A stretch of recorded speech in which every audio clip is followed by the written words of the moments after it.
Hello, my name is Megan Piquel, and I have a son in first grade, and I am a member of the PTO board. I will be reading the chapter called Frobscottle and Whizzpoppers. By now, Sophie was beginning to feel not only extremely hungry, but very thirsty as well. Had she been at home, she would have finished her breakfast long ago. "Are you sure there's nothing else to eat around here except those disgusting, smelly snozcumbers?" she asked. "Not even a fizzwinkle," answered the big, friendly giant. "In that case, may I please have a little water?" she said. "Water?" said the BFG, frowning mightily. "What is water?" "We drink it," Sophie said. "What do you drink?" "Frobscottle," announced the BFG. "All giants is drinking Frobscottle." "Is it as nasty as your snozcumbers?" Sophie asked. "Nasty?" cried the BFG. "Never is it nasty. Frobscottle is sweet and jumbly." He got up from his chair and went to a second huge cupboard. He opened it and took out a glass bottle that must have been 6 feet tall. The liquid inside was pale green and the bottle was half full. "Here is Frobscottle," he cried, holding the bottle up proud and high, as though it contained some rare wine. "Delumptious, fizzy Frobscottle," he shouted. He gave it a shake, and the green stuff began to fizz like mad. "But look, it's fizzing the wrong way," Sophie cried. And indeed it was. The bubbles, instead of traveling upward and bursting on the surface, were shooting downwards and bursting at the bottom. A pale green frothy fizz was forming at the bottom of the bottle. "What on earth is you meaning the wrong way?" asked the BFG. "In our fizzy drinks," Sophie said, "the bubbles always go up and burst at the top." "Upwards is the wrong way," cried the BFG. "You mustn't ever be having the bubbles going upwards.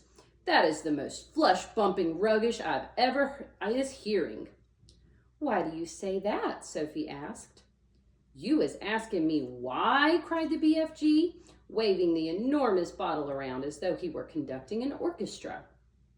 "You is actually meaning to tell me you cannot see why it is a scrawny mistake to have the bubbles flying up instead of down?" "You said it was flush-bumping. Now you say it's scrawny.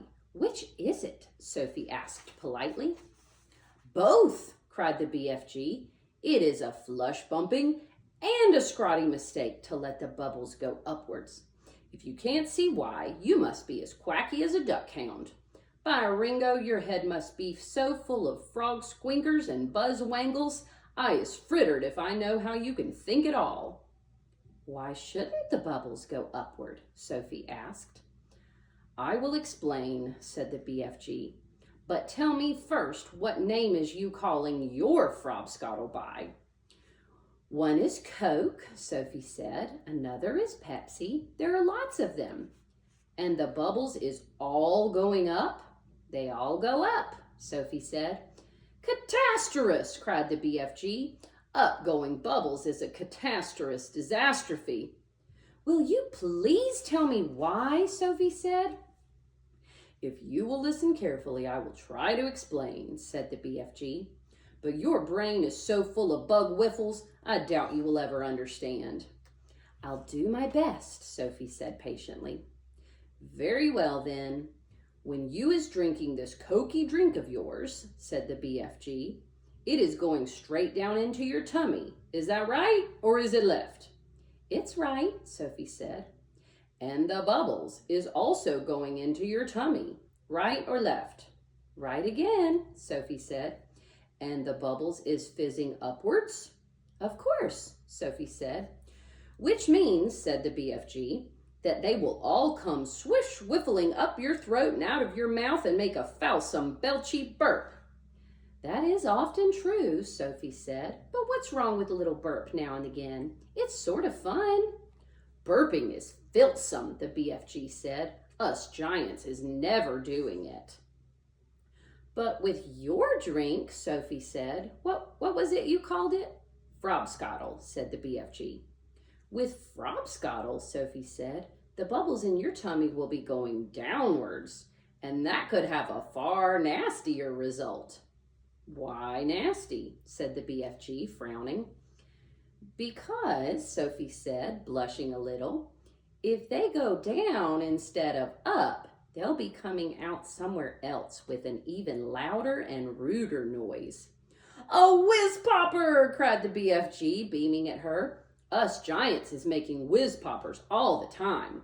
Whiz-popping is a sign of happiness. It is music in our ears.